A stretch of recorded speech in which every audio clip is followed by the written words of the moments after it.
शेतकरी बांधवांनो, आज दुपारी 2 वाजता शेतकऱ्यांच्या खात्यावर 20,000 रुपये जमा झाल्याचा मेसेज आलेला आहे। पेरणीच्या तयारीमध्ये शेतकरी असताना बँक खात्यामध्ये 20,000 रुपये जमा झाल्यामुळे शेतकरी खुश झाले।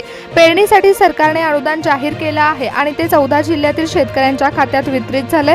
शेतकरी बांधवांनो, जर तुमच्याकडे पिवळं व केसरी रेशन कार्ड असेल तर तुमच्या खात्यामध्ये पैसे जमा झाले असतील, कारण पेरणीचा हंगाम सुरू होत असताना शेतकऱ्यांसाठी सरकारने बियाणे आणि खते खरेदी करण्यासाठी पैसा सोडत राज्य सरकार आणि केंद्र सरकारने धाडसी निर्णय घेतला। पीएम किसान योजनेचा 22वा हप्ता आणि नमो शेतकरी योजनेचा 8वा हप्ता ज्या शेतकऱ्यांच्या खात्यामध्ये जमा झाला होता त्याच शेतकऱ्यांना आज 20,000 रुपये जमा झाल्याचा मेसेज आला आहे। आज 14 जिल्ह्यांमध्ये ठीक 2 वाजता पैसे जमा झाले आहेत। दुपारच्या सत्रामध्ये हे हप्ता वाटप सुरू झाले। मुख्यमंत्री याबद्दल बोलले असून पेरणीसाठी सरकारने पैसे सोडले आहेत आणि यावर्षी पावसाचा देखील नेम नाहीये, त्यामुळे सरकार आर्थिक अनुदान देण्याचा निर्णय घेत आहे। पण अखेर केवायसीची तपासणी पूर्ण झाली असून बँक खात्यामध्ये ही रक्कम जमा होत आहे। महाराष्ट्रातील लाखो कष्टकरी शेतकऱ्यांना आज पेरणीचं अनुदान मिळालेलं आहे। शेतकरी बांधवांनो, थेट लाभ हस्तांतर आज पार पडले। दुपारच्या सत्रात सरकारने एका विशिष्ट बॅचनुसार दुपारी 12 ते 3 च्या दरम्यान नमो शेतकरी आणि पीएम किसान या दोन्ही योजनेच्या डेटाबेसची पडताळणी केली आणि कागदपत्रे अचूक तपासणी झाल्यानंतर मुख्यमंत्री महोदयांनी संगणकीय प्रणालीद्वारे रेशन कार्ड पिवळा आणि केसरी असलेल्या शेतकऱ्यांच्या खात्यामध्ये 20,000 रुपये सोडले आहेत। यामध्ये 14 जिल्ह्यांचा समावेश करण्यात आला होता। या जिल्ह्यांमध्ये पेरणीचा खर्च आणि हवामानाचा फटका सर्वात जास्त बसणार आहे, त्यामुळे या यादीमध्ये पेरणीची ताकद शेतकऱ्यांना देण्यासाठी सरकारने डायरेक्ट बेनिफिट ट्रान्सफरचा अवलंब करून पेमेंट प्रोसेसिंगची प्रक्रिया सुरू केली। शेतकरी बांधवांनो, तुमच्या खात्यामध्ये पैसे जमा झाले असतील तर आनंदाची बातमी आहे, परंतु जर तुमच्या खात्यामध्ये पैसे जमा झाल्याचा मेसेज आला नसेल तर येत्या 48 तासामध्ये महाराष्ट्रातील 14 जिल्ह्यांमध्ये डायरेक्ट बेनिफिट ट्रान्सफरच्या माध्यमातून पेरणीचे अनुदान वितरित केले जाणार आहे। सरकारने पेरणीच्या अनुदानासाठी गेल्या 2 वर्षातील पीएम किसानचे हप्ते आणि नमो शेतकरीचे हप्ते यांची व्हेरिफाईड लिस्ट काढली होती। या दोन्ही योजनांचे नियमित लाभार्थी असणाऱ्या शेतकऱ्यांच्या जमिनीची नोंद ही डिजिटल स्वरूपामध्ये करण्यात आली होती। त्यानंतर पात्रता यादीमध्ये शेतकऱ्यांची नावे समाविष्ट झाली। शेतकरी बांधवांनो, ठीक 2 वाजता महाराष्ट्रातील 14 जिल्ह्यांमध्ये हप्ता वाटप सुरू झाले। केंद्र सरकारचे या योजनेसाठी 40% निधी आहे आणि राज्य सरकारचा 60% निधी आहे। आज एकाच दिवशी कोट्यावधी रुपयाचा निधी या 14 जिल्ह्यातील शेतकऱ्यांच्या खात्यावर जमा होत आहे। हा निधी जिल्हा कृषी अधिकाऱ्यांच्या मार्गदर्शनाखाली जिल्हा मध्यवर्ती सहकारी आणि राष्ट्रीयकृत बँकांमध्ये एकाच वेळी वर्ग करण्यात आला। या 14 जिल्ह्यांपैकी प्रत्येक जिल्ह्यातील कृषी सहाय्यकांकडून रेशन कार्डचा डेटा क्रॉस व्हेरिफिकेशन पार झाल्यानंतर शेतकऱ्यांच्या खात्यामध्ये थेट 20,000 रुपये जमा झाले आहेत। आज दुपारच्या सत्रामध्ये जेव्हा पैसे ट्रान्सफर झाले तेव्हा कृषी विभागाच्या पोर्टलवरून पेमेंट सक्सेसफुलचा मेसेज हा रिअल टाइममध्ये अपडेट झाला। त्यामुळे कोणाला पैसे मिळाले आणि कोणाला तांत्रिक अडचणीमुळे उशिरा पैसे मिळणार आहेत याची माहिती या ठिकाणी उपलब्ध झाली आहे। शेतकरी बांधवांनो, या योजनेसाठी कोटी रुपयांचा निधी रिलीज झाला आहे आणि आज एका दिवसात कोट्यावधी रुपयाचा निधी शेती पेरणीसाठी सरकारने रिलीज केला। यामध्ये जिल्ह्यांची विभागणी ही कृषी खात्याने पावसाचा अंदाज आणि पिकांची पेरणी यानुसार केली आहे।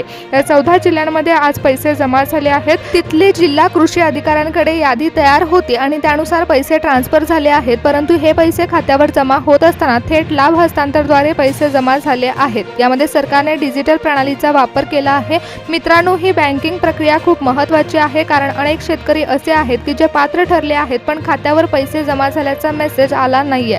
तर दुपारच्या सत्रामध्ये जे पेमेंट झालं आहे त्यामध्ये काही तांत्रिक गोष्टी ॲड करण्यात आल्या। शेतकरी बांधवांनो, तुमचं बँक खातं तुमच्या आधार कार्डशी लिंक असेल तर काळजी करण्याची गरज नाहीये, कारण दुपारच्या सत्रामध्ये एकाच बॅचचं वितरण झालंय। यामध्ये राष्ट्रीयकृत बँकांमध्ये हप्ता सोडण्यात आलाय। जर तुमचं खातं सहकारी तसेच ग्रामीण बँकांमध्ये असेल तर तुमच्या खात्यामध्ये पैसे जमा व्हायला थोडा उशीर लागू शकतो किंवा तुमचे पैसे हे प्रोसेसिंगमध्ये पडू शकतात, परंतु सरकारने सांगितलं आहे की जी 14 जिल्ह्यांची निवड करण्यात आली आहे त्या 14 जिल्ह्यांमध्ये येत्या 48 तासामध्ये हप्ता वितरण सुरू राहणार आहे। त्यामुळे पात्र शेतकऱ्यांना 20,000 रुपयाचा लाभ हा मिळणारच आहे।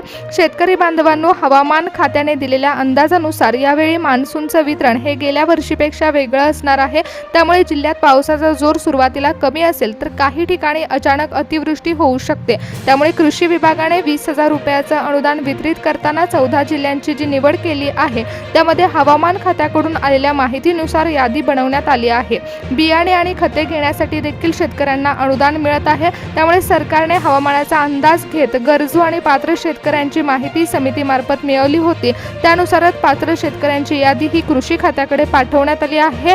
खात्यावर पैसे जमा होत आहेत, त्यामुळे शेतकरी बांधवांनो मेसेज आला आहे का हे एकदा चेक करा। लक्षपूर्वक ऐका की ही योजना आता 20,000 रुपयाच्या अनुदानाची आहे। त्यामुळे पिवळा आणि केसरी रेशन कार्ड हे अनिवार्य करण्यात आले, कारण ज्या शेतकऱ्यांचं उत्पन्न कमी आहे त्यांच्याच खात्यावर पैसे सोडले जात आहेत।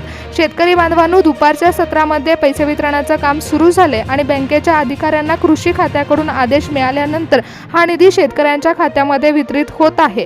परंतु अजूनपर्यंत शेतकऱ्यांच्या खात्यावर जर पैसे जमा झाले नसतील तर त्यांच्यासाठी एक नवीन यादी देखील जाहीर होणार आहे।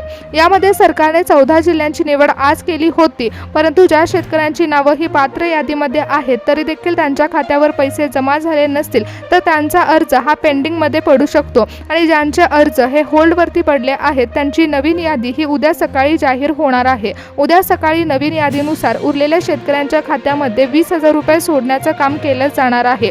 कृषी खात्याकडून उद्या नवीन यादी बँकेकडे पाठवली जाईल। त्यामुळे आज रात्रीपर्यंत ज्या शेतकऱ्यांच्या खात्यावर पैशाचा लाभ मिळेल त्यांना आज 20,000 रुपये मिळतील, परंतु ज्यांना मिळणार नाहीत त्यांच्यासाठी उद्याच्या रिलीज यादीमध्ये त्यांचं नाव असेल तर त्यांना बँकेकडून पैसे जमा झाल्याचा मेसेज येणार आहे। या संपूर्ण वितरण प्रक्रियेच्या मागे देवेंद्र फडणवीस साहेबांचा एकच दृष्टिकोन आहे की तंत्रज्ञानाचा वापर करून प्रत्येक गरजू शेतकऱ्यांपर्यंत ही मदत पोहोचवली जावी। त्यामुळे डिजिटल प्रणालीची गती ही दुपारच्या सत्रामध्ये मंत्रालयातून बटन क्लिक केल्यावरती हजारो शेतकऱ्यांच्या खात्यावर पैसे जमा करण्याचं काम करत आहे। ही केवळ एक सरकारी योजना नाही तर ती पेरणीची ताकद आहे।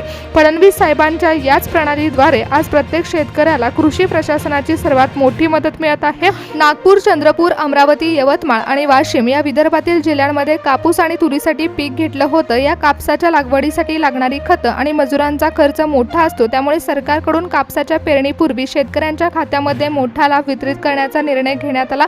त्यानंतर नांदेड, लातूर, जालना, बीड या जिल्ह्यांमध्ये सोयाबीनचं मुख्य केंद्र आहे। 20,000 रुपयाचं अनुदान हे शेतकऱ्यांच्या खात्यामध्ये दुपारच्या सत्रामध्ये वितरित करण्यात येत आहे। रत्नागिरी, सिंधुदुर्ग, कोकणातील या जिल्ह्यांमध्ये प्रामुख्याने भात शेती केली जाते आणि भातांच्या रोपांची लागवड आणि खतांचा खर्च यासाठी रक्कम थेट शेतकऱ्यांच्या खात्यामध्ये जमा करण्यात आली आहे। त्यानंतर ही वितरण प्रक्रिया पुणे, सांगली, सातारा या जिल्ह्यांमध्ये ऊस, सोयाबीन आणि कडधान्यांच्या मोठ्या प्रमाणावर उत्पन्न घेणाऱ्या जिल्ह्यांमध्ये सुरू झाली। भुईमुगाची पेरणी ही सांगली जिल्ह्यामध्ये मोठ्या प्रमाणात केली जाते, त्यामुळे 20,000 रुपयाची मदत इथली बियाणे आणि खतांचे खर्च भागवण्यासाठी मोलाची ठरेल। सांगलीतील जमिनीचा कस पाहता पेरणीपूर्व लागणारी खतं महाग झाली आहेत आणि ही रक्कम शेतकऱ्यांसाठी संजीवनी ठरेल। शेतकरी बांधवांनो, ही वितरण प्रक्रिया थेट लाभ हस्तांतरद्वारे पूर्ण होत आहे। त्यामुळे दुपारी 2 वाजता कृषी विभागाकडून पेमेंट रिलीज करण्यात आलं आणि शेतकऱ्यांच्या सातबाऱ्यावर नोंद असलेल्या पिकांच्या प्रकारानुसार तसेच जमिनीच्या क्षेत्रानुसार पडताळणी करण्यात आली होती आणि बँक खात्याच्या आधार लिंक असलेल्या शेतकऱ्यांच्या खात्यामध्ये तांत्रिक अडचणीशिवाय वितरण सुरू झाले। बियाणे घेताना तसेच खते घेताना शेतकऱ्यांवरती आर्थिक भार येऊ नये म्हणूनच सरकारने कृषी खात्याची मदत घेत शेतकऱ्यांची यादी बनवण्यात आली होती आणि शेतकऱ्यांच्या खात्यावर पैसे सोडण्याचा निर्णय घेण्यात आला। सरकारने अनुदान जमा केले, त्यामुळे 14 जिल्ह्यातील शेतकऱ्यांना आर्थिक सहाय्य मिळत आहे। तज्ज्ञांच्या मते या भागातील शेती आणि या ठिकाणी घेत असलेल्या पिकांचं स्वरूप पाहून शेतकऱ्यांची पात्रता यादी ही ठरवण्यात आली आहे।